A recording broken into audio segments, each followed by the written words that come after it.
जय महाराष्ट्र मित्रांनो, भारत सरकार ministry of defence या अंतर्गत बॉर्डर रोड ऑर्गनायझेशन मार्फत 899 जागांसाठी भरती निघाली आहे। भरपूर साऱ्या पोस्ट असून तुम्हाला परमनंट सरकारी जॉब पाहिजेला आहे, तर व्हिडिओ पूर्ण बघा। डिटेल मध्ये सांगतोय अप्लाय कसं करायचं, कोण कोण अप्लाय करू शकताय, सिलेक्शन प्रोसेस काय, स्टडी मटेरियल काय, संपूर्ण माहिती मिळणार आहे। त्यामुळे व्हिडिओ पूर्ण बघा। चॅनल नवीन आला असाल, आयकॉनिक मराठी चॅनल सबस्क्राइब केलं नसेल तर करून ठेवा आणि अशाच एज्युकेशनल इन्फॉर्मेशन व्हिडिओ मित्रांसोबत शेअर करा। चला तर बघूया डिटेल मध्ये।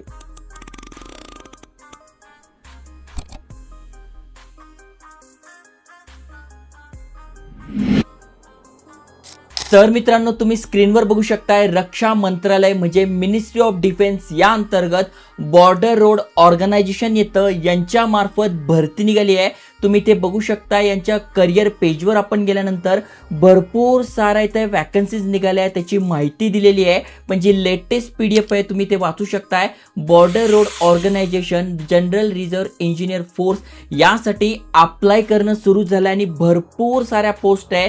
जसं की बघू शकता हिंदी टायपिस्ट पासून तुम्ही बघू शकताय वेगवेगळ्या पोस्ट, टोटल 6 प्रकारच्या वेगवेगळ्या पोस्ट आहे। आणि टोटल जागा आपण बघायला गेलं तर सगळ्यात जास्त जागा यासाठी आहे, 899 जागा असणार आहे। कॅटेगरीनुसार आपण बघायला गेलं तर तुम्ही बघू शकताय ड्राफ्ट्समन साठी जनरल साठी 24 जागा, SC साठी 5, ST साठी 2, OBC साठी 10, EWS साठी 1 म्हणजे अशा टोटल 42 जागा आहे। हिंदी टायपिस्ट साठी बघू शकताय 4114 म्हणजे अशा टोटल 10 जागा आहे। आणि स्टोअर कीपर टेक्निकल सगळ्यात जास्त जागा टोटल 300 जागा आहे।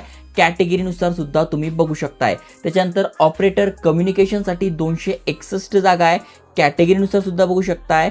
आणि 5व्या पोस्ट साठी बघू शकताय 207 जागा आहे। आणि इलेक्ट्रिशियन तुम्ही आहात तर टोटल 79 जागा असणार आहेत। त्यामुळे चांगली संधी आहे, परमनंट सरकारी जॉब पाहिजेला आहे, तर नक्की तुम्ही इथे अप्लाय करू शकताय। अप्लाय कधीपासून करायचे तर अजून अप्लाय करणं सुरू झालं नाही, यांची नोटिफिकेशन आली आहे। अप्लाय करणं 2 दिवसात सुरू होणार आहे। त्याआधी तुम्हाला स्टडी करायचं आहे, तर तुम्हाला इथे सिलेक्शन प्रोसेस समजून घ्यावी लागेल। सगळ्यात आधी रिटर्न एक्झाम होईल, तुम्हाला याचं बुक पाहिजे असेल तर मी ते टॅग करून देईल। त्यानंतर स्किल टेस्ट तुमची होणार आहे, डॉक्युमेंट व्हेरिफिकेशन होणार आहे आणि मेडिकल एक्झामिनेशन म्हणजे या 4 प्रकारे तुमचं इथे सिलेक्शन होणार आहे। पोस्ट वाईज सॅलरी वेगवेगळी असते आणि यांची जी ऑफिशियल वेबसाईट आहे यावरूनच आपण अप्लाय करणार आहोत। वयाची अट काय तर ओपन कॅटेगरीतनं तुम्ही असाल तर 18 ते 25 तुमचं वय पाहिजे, पण SC ST मधून असाल तर 5 वर्षाची सूट, OBC मधून असाल तर 3 वर्षाची सूट आणि PWBD कॅन्डिडेट तुम्ही आहात, एक सर्व्हिसमन आहात तर तुमच्यासाठी पण वयामध्ये सूट दिली आहे। आता यासाठी शैक्षणिक पात्रता काय तर तुम्ही ते बघू शकताय, पोस्टनुसार आहे। म्हणजे तुम्ही इलेक्ट्रिशियन झालं, ऑपरेटर कम्युनिकेशन झालं, ड्राफ्टमन झालं, यासाठी अप्लाय करताय तर तुम्ही कमीत कमी 10वी पास पाहिजे आणि या फील्डमध्ये तुमचा ITI झालं पाहिजे, म्हणजे इलेक्ट्रिशियनचा झालेला पाहिजे किंवा ऑपरेटर कम्युनिकेशनचा झाला पाहिजे, तर तुम्ही ते अप्लाय करू शकता। हिंदी टायपिस्टसाठी तुम्हाला अप्लाय करायचं आहे तर 10वी तुमचं झालेलं आहे आणि टायपिंग तुमचं झालेलं आहे तर तुम्ही ते अप्लाय करू शकता। म्हणजे हिंदी टायपिंग तुमचं झालं आहे तर हिंदी टायपिस्टसाठी तुम्ही अप्लाय करू शकताय। स्टोअर कीपर टेक्निकल यासाठी टोटल 300 जागा, सगळ्यात जास्त जागा आहे।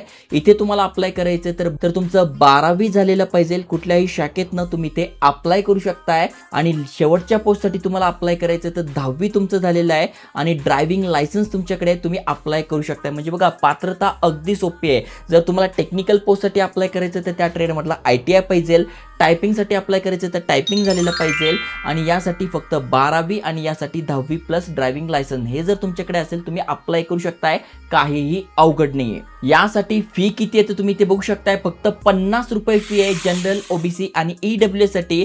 पण जर का तुम्ही SC ST आणि अदर कॅटेगरीत नेता तर तुमच्यासाठी कुठलीही फी नाहीये। तर चांगली संधी आहे, तुम्ही तुमच्या फॅमिलीमध्ये कोणाचं 10वी 12वी झालंय नक्की त्यांच्यासोबत शेअर करा आणि अशाच नवीन एज्युकेशनल इन्फॉर्मेशन व्हिडिओसाठी चॅनल सबस्क्राईब करून ठेवा। जय हिंद, जय महाराष्ट्र।